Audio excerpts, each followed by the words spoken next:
Magandang gabi Pilipinas, mula rito sa Pag-asa. Narito na ang latest sa lagay ng ating panahon. Tuluyan ang pumasok ng Philippine Area of Responsibility ang low pressure area na huling namataan ng Pag-asa sa layong 975 kilometers southeast ng Hinatuan, Surigao del Sur.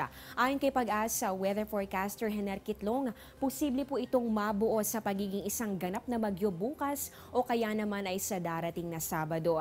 And once na ma-develop sa pagiging isang ganap na bagyo, tatawagin po ito bilang Bagyong Auring. Sa initial track po ng Pag-asa, maaari po itong tumama o maglandfall dito sa may Caraga area sa darating na weekend at saka po ito dadaan naman sa bahagi ng Eastern Visayas. Sa ngayon, ang trafo yung mga kaulapan po nito ang magpapaulan dito yan sa buong bahagi ng Mindanao. Sa mga susunod na oras, dito po mararanasan yung maulap na kalangitan na magdudulot ng mahina hanggang sa katamtamang pag-ulan at mga pagkidlat pagkulog. Pero bukod po dito sa low pressure area, daman-dama pa rin ang epekto nitong hanging amihan na ngayon po ay umaabot pa rin dito sa bahagi po ng Luzon at ganun din sa ilang bahagi ng Visayas. Ang amihan ito po ay cold and dry air na nagmumula sa mainland China or Siberia. Kadalasan po ito nakakaapekto dito sa ating bansa. Starting po niyan burn months at yung peak season po nito kapag Enero hanggang sa darating naman na Pebrero. Dahil po dito mararanasan yung maulap na kalangitan na magdudulot ng mga may hinang pag-ulan, partikular na dito yan sa Metro Manila.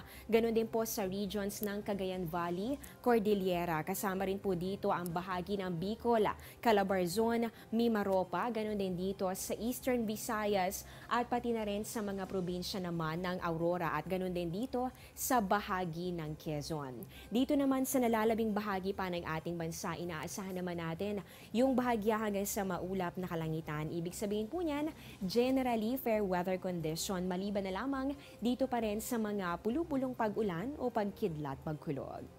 At eto naman para sa mga papalaot mamayan na makinig po muna dahil nakataas ngayon ang gale warning sa ilang baybayin ng ating bansa. Kabilang po sa babala ng Pag-asa itong northern seaboards ng Northern Luzon at kasama po dito ang mga sumusunod na lugar. Kabilang dyan ang Batanes, Calayan at ganun din ang Babuyan. Nasa ilalim rin ng gale warning ang northern coast ng Cagayan at ganun din ng Ilocos Norte. Ibig sabihin po ng gale warning, tatandaan po natin dito mararanasan yung maalon hanggang sa napakaalong kondisyon ng karagatan kaya hindi muna pwedeng pumalaot ang maliliit na sasakyang pandagat. Diyan lamang po kayo, magbabalik kami matapos ng isang paalala.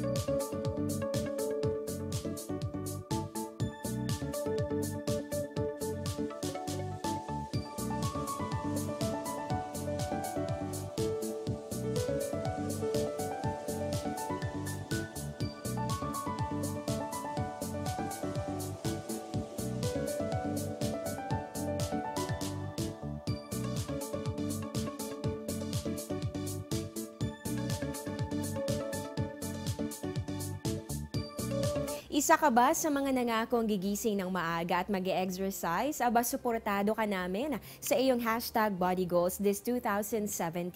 Para sa mga magja-jogging sa Rojas Boulevard bukas, dagdag motivation ang pagsikat ni Haring Araw na mangyayari sa ganap na 6:23 ng umaga. At eto naman, sa mga mister na gustong i-date si Mrs., isama sa iyong hashtag relationship goals ang pagmasdan itong romantic sunset. Mangyayari naman po yan sa ganap na 5:41 ng hapon. Yan ang latest mula dito sa Pag-asa. Manatiling nakatutok sa Panahon TV kung saan walang pinipiling panahon ang pagbibigay impormasyon. Nakasama niyo po ang inyong weather lover Amor La Rosa na nagsasabing ang taong handa at may nahon kayang lagpasan ang hamon ng panahon. Magandang gabi po sa inyong lahat at mag-ingat po kayo.